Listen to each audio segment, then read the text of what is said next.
સુરતમાં ગણેશોત્સવને લઈ ભક્તોમાં ભારે ઉત્સાહ જોવા મળી રહ્યો છે। આ વર્ષે સરકાર ગ્રુપ દ્વારા પર્યાવરણ સંરક્ષણનો સંદેશ આપતી અનોખી ઇકો ફ્રેન્ડલી ગણેશ પ્રતિમાની સ્થાપના કરવામાં આવશે।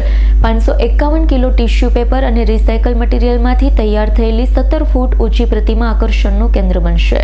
છેલ્લા 20 વર્ષથી પર્યાવરણના જતન સાથે ગણેશોત્સવની ઉજવણી કરતા સરકાર ગ્રુપ દ્વારા વર્ષે ખાસ પહેલ કરવામાં આવી છે। મુંબઈના 25 નિષ્ણાંત કારીગરોએ 951 કલાકોની મહેનત બાદ આ વિશાળ ગણેશ પ્રતિમા તૈયાર કરી છે। પ્રતિમા બનાવવા માટે 300 kilo tissue paper, 150 kilo recycle material, 50 kilo લોખંડના સ્ટ્રક્ચર સહિત કુલ 551 કિલો સામગ્રીનો ઉપયોગ કરવામાં આવ્યો। વિસર્જન સમયે પર્યાવરણને નુકસાન ન થાય તે બાબતનું પણ ખાસ ધ્યાન રાખવામાં આવ્યું છે। આ પ્રતિમાને આગમનને લઈ 30 ઓગસ્ટ સાંજે 7 વાગે રામચોકથી ભવ્ય આગમન યાત્રા નીકળશે। ત્યારબાદ સિટી લાઇટ વિસ્તારમાં આઇકોનિક મોલની સામે તૈયાર કરવામાં આવેલા વિશાળ પંડાલમાં ગણેશજીની સ્થાપના કરવામાં આવશે। મંડપમાં ભક્ત દ્વારા દાન કરાવવામાં આવશે। 5 કિલો શુદ્ધ ચાંદીના ચરણ અને 1.5 કિલો ચાંદીના આશીર્વાદ આપતા હાથ વિશેષ આકર્ષણ રહેશે। ભક્તોને તુલસીના બીજ પ્રસાદ તરીકે આપવામાં આવશે તેમજ ગણેશજીને ચડાવવામાં આવતા વસ્ત્રોમાંથી કપડાં બનાવી જરૂરિયાતમંદોને વિતરણ કરવાની પણ પહેલ કરવામાં આવી છે।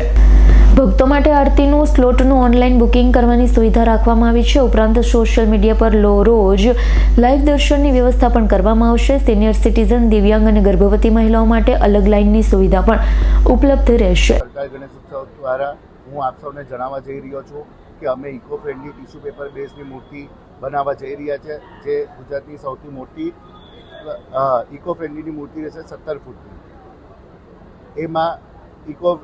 એમાં જે મટીરિયલ યુઝ થવા જઈ રહ્યા છે એની હું આપ સૌને જાણ કરું છું માધ્યમથી કે ટિશ્યુ પેપર, પુઠ્ઠા, કાપડ અને લોખંડના ધાતુઓ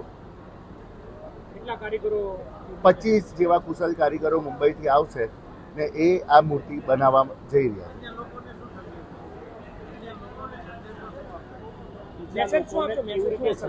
બીજા લોકોને હું અપીલ કરવા જઈ રહ્યો છું કે આપ સૌ બી આ પર્યાવરણને ધ્યાનમાં રાખી આપ સૌ બી ઇકો ફ્રેન્ડલી મૂર્તિ લાવવાની શરૂઆત કરી કરો।